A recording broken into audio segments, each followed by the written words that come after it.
Hello everyone, I'm Ayakin and in this video we'll be showing you how to add a link to your TikTok bio. First, go ahead and open TikTok app on your phone. Now, click on the profile icon on the very bottom right corner. You'll be able to see your profile page.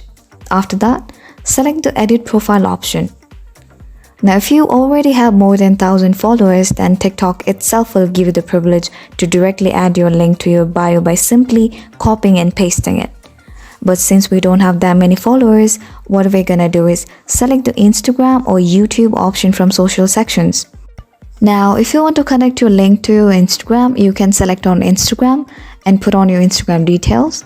And if you want to put on YouTube, select YouTube and select an email address to connect to your channel. Now, after selecting the email, you will see a cancel and allow options. Now select on allow and now you can see that your YouTube link has been connected to your TikTok bio.